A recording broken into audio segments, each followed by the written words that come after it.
ഞാൻ പറഞ്ഞിരിക്കുന്ന എല്ലാം കള്ളമാണെന്നാണ് അതിനകത്ത് എഴുതിയിരിക്കുന്നത്. മൊത്തം കാര്യങ്ങൾ ഞാൻ പറഞ്ഞ മുഴുവൻ കള്ളമാണെന്ന് അങ്ങനെ ഒരു പ്ലെയിൻ സ്റ്റേറ്റ്മെന്റാണ് അതിനകത്ത് എഴുതിയിരിക്കുന്നത്. അല്ല, അതിനെതിരെ താങ്കൾ എങ്ങനെയാണ് മറുപടി കൊടുക്കുക? കാരണം താങ്കൾ പറഞ്ഞത് കള്ളത്തരമാണെന്ന് പറയുന്നു, വ്യാജമുള്ള ആരോപണങ്ങളാണെന്ന് പറയുന്നു, പ്രോബ് ഉണ്ടായിരുന്നു, ശസ്ത്രക്രിയ മനഃപൂർവ്വം മുടക്കി, സർക്കാരിനെ അവഹേളിച്ചു തുടങ്ങിയ ഗുരുതര ആരോപണങ്ങളാണ്. ഒരു സർക്കാർ ഉദ്യോഗസ്ഥൻ ചെയ്യേണ്ടതല്ല ചെയ്തതെന്നും പറഞ്ഞു. ഇതിന് എങ്ങനെയാകും മറുപടി കൊടുക്കുക? ഇതിനെല്ലാം കൃത്യമായ മറുപടി അന്നേ ഞാൻ എൻക്വയറി കമ്മീഷനെ കൊടുത്തിരുന്നതാണ്. എല്ലാ രേഖകളും ഉൾപ്പെടെ അവർ ചോദിച്ച എല്ലാ ചോദ്യങ്ങൾക്കും വളരെ കൃത്യമായിട്ടുള്ള എൻക്വയറി റിപ്പോർട്ട് തെളിവുകൾ അന്നേ കൊടുത്തിരുന്നതാണ്. 2 ദിവസം നടന്ന തെളിവെടുപ്പായിരുന്നല്ലോ. 2 ദിവസവും അതിന്റെ കൃത്യമായ രേഖകളെല്ലാം രാവിലെ മുതൽ വൈകുന്നേരം വരെ ഇരുന്ന് കൊടുത്ത് അതിന്റെ രേഖകളെല്ലാം അതിന്റെ ഫോട്ടോ കോപ്പികളെല്ലാം കൊടുത്തിട്ടാണ്. വിദഗ്ധ സമിതി പറഞ്ഞിരിക്കുന്ന ആരോപണങ്ങളെല്ലാം തെറ്റാണ്.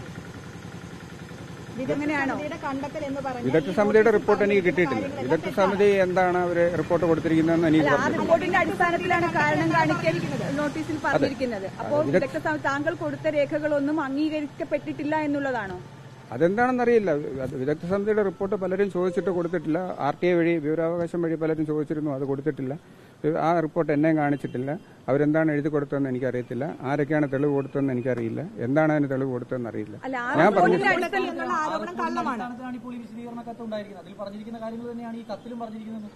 എന്നാണ് അവർ പറയുന്നത്. അത് നമുക്ക് തെളിവില്ലല്ലോ.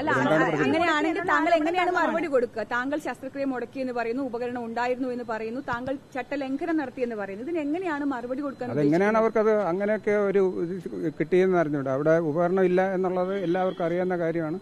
ആ സാധനം ഇല്ല. അതുകൊണ്ട് തന്നെയാണ് അടുത്ത ദിവസം പിന്നെ ഓടി നടന്ന് ഇവരെ ഇവിടുന്ന് അതിന്റെ 2 പ്രോബുകൾ ഇവിടുന്ന് സംഘടിപ്പിച്ച് തന്നതും പിന്നെ ഇവിടുന്ന് അത്യാവശ്യമായിട്ട് കളക്ടറേറ്റിൽ നിന്ന് ഇത് മൂവ് ചെയ്ത് അവർ ഹൈദരാബാദിൽ നിന്ന് കൊണ്ടുതന്നതും ഒക്കെ അവർക്ക് ഉപകരണം ഇല്ല എന്ന് അറിയാവുന്നതുകൊണ്ട് തന്നെയാണ്. അത് ഉണ്ടെങ്കിൽ അവർ കൊണ്ടുതരണം. അതെ, കള്ളമാണ്. അത് തീർച്ചയായും കള്ളമാണ്.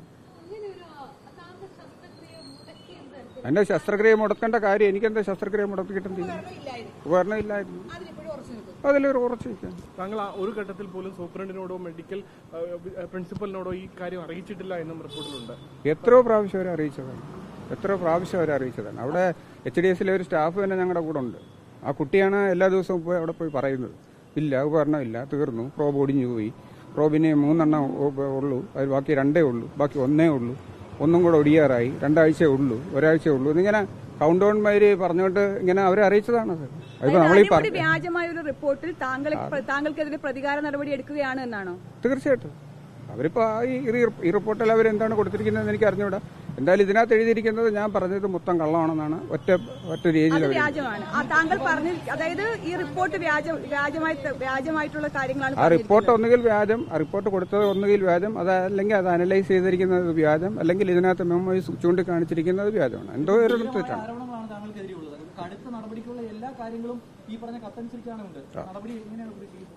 അതെനിക്കറിയില്ല എന്താണ് നടപടി എന്നൊന്നും എനിക്കറിയത്തില്ല. എന്തായാലും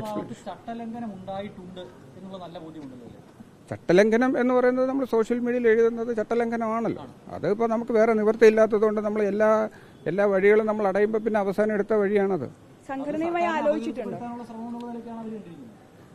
അതിപ്പോ അവർക്ക് അതൊന്നറിയില്ല, അതെന്താണെന്നുള്ളത് അങ്ങനെ അറിയില്ല. അവരുടെ മുഖം രക്ഷിക്കാൻ അവർ നോക്കും. എന്തുകൊണ്ടാണ് മുഖ്യമന്ത്രി അടക്കമുള്ള അല്ലെങ്കിൽ പല മന്ത്രിമാർക്കും ബോധ്യപ്പെടാത്തത്? താങ്കളുടെ ഭാഗത്ത് തെറ്റുണ്ട് എന്ന തരത്തിലാണ് പല പ്രതികരണങ്ങളും ഉണ്ടായത്. അതിന്റെ ഒരു ഭാഗമായി തന്നെ ഇപ്പോൾ അതെ, അവർക്ക് സ്വയം പ്രതിരോധത്തിനുള്ള അവകാശം ഉണ്ടല്ലോ. അവർക്ക് എന്തായാലും അത് പ്രതികാരം എന്താ എനിക്ക് അത് പ്രതികാരമാണോ എന്താണെന്ന് അറിയില്ല. പ്രതികാരം എന്നൊന്നും എനിക്ക് തോന്നുന്നില്ല. എന്തായാലും എന്റെ അഭിപ്രായങ്ങൾ വളരെ കുറച്ചതാണ്. എന്റെ അഭിപ്രായങ്ങൾ വളരെ ഉറച്ചതാണ്. അപ്പോൾ അതിനകത്തുള്ള എല്ലാ പ്രൂഫും അതിനകത്തുണ്ട്. എല്ലാ കാര്യങ്ങളും അവർക്ക് അറിയുകയും ചെയ്യാം. ഇത് അവർക്കും അറിയാവുന്ന കാര്യങ്ങളാണ്. ഇതിനകത്ത് ഈ പ്രശ്നങ്ങളെല്ലാം അവർക്ക് അറിയാവുന്ന കാര്യങ്ങളാണ്. ഈ ഉപകരണങ്ങളുടെ ക്ഷാമവും എല്ലാം അവർക്ക് അറിയാവുന്ന കാര്യങ്ങളാണ്. അത് പരിഹരിക്കാനുള്ള നടപടികൾ വളരെ മന്ദഗതിയിലാണെന്നുള്ളതും അവർക്കറിയാവുന്നതാണ്. ഇപ്പോഴും ഉപകരണങ്ങൾ പലതും അവിടെ ഇല്ല എന്നുള്ളതും അവർക്കറിയാം. അതായത് ഇപ്പോഴും താങ്കൾ നിലപാടിൽ ഉറച്ചു നിൽക്കുന്നു. തീർച്ചയായിട്ടും. പിന്നെ ഞാൻ അഭിപ്രായങ്ങൾ ഇടയ്ക്കിടയ്ക്ക് മാറുന്നത്. എനിക്കതിനകത്ത് നടപടി എന്ത് വന്നാലും നേരിടും. നടപടികൾ നേരിട്ടല്ലേ പറ്റുള്ളൂ. അതിനിപ്പോൾ നമുക്ക് നടപടികൾ ഇപ്പോൾ പേടിച്ച് നമുക്ക് അങ്ങനെ ഒളിച്ചോടി പോകാൻ പറ്റും. നടപടികൾ എന്തായാലും വരട്ടെ. അതിപ്പോൾ നടപടികൾ എന്താണെന്നുള്ളത് നമുക്ക് നോക്കി കാണാം. അതിപ്പോൾ നടപടികൾ വരട്ടെ. ആ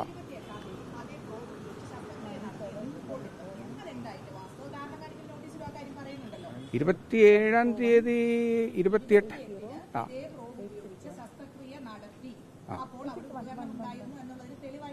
അത് അതിന്റെ ആ പ്രോബ് ഉപയോഗിച്ചിട്ടല്ല ആ പ്രോബ് ഉപയോഗിച്ചിട്ടല്ല ചെയ്തിരിക്കുന്നത്. അതിപ്പോൾ ഞാൻ വേണമെങ്കിൽ തുറന്ന് പറയാം. അതിനകത്ത് വേറൊരു ഡോക്ടറുണ്ട്, അടുത്ത് ഷാജു എന്ന് പറഞ്ഞിട്ട് ഞങ്ങളുടെ അടുത്ത് വേറൊരു ഡോക്ടറുണ്ട്.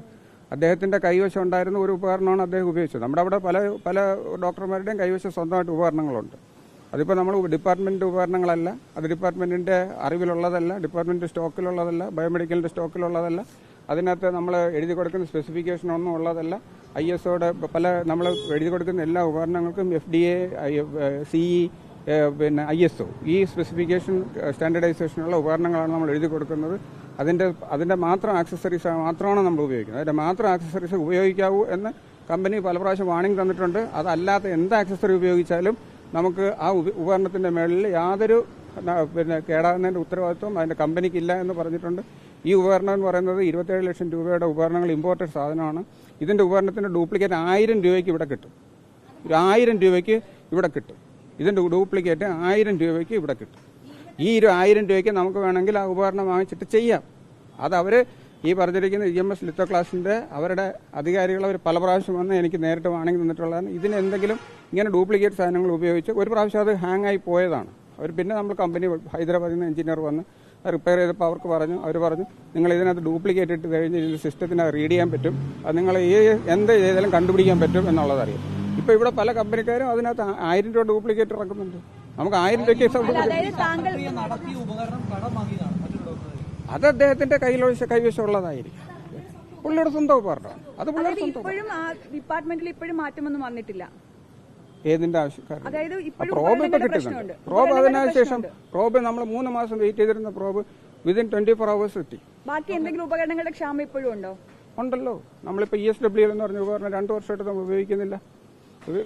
നമ്മളത് ഞാനത് മെമ്മോയിൽ അദ്ദേഹത്തിന് സൂചിപ്പിക്കുന്നുണ്ട്. നമ്മളത് 10 വർഷവും ഏതാണ്ട് 3900-4000 രോഗികൾക്ക് ഉപയോഗിച്ചിട്ടുണ്ട്. അത്ര രോഗികൾക്ക് അപ്പോൾ ESW ഉപയോഗിക്കേണ്ടതാണ്. അതിപ്പോൾ 2 വർഷമായിട്ട് നമ്മൾ ആ മെഷീൻ ഇല്ല. അത് നമ്മൾ അതിന്റെ പുറകെ ഓടുകയാണ്.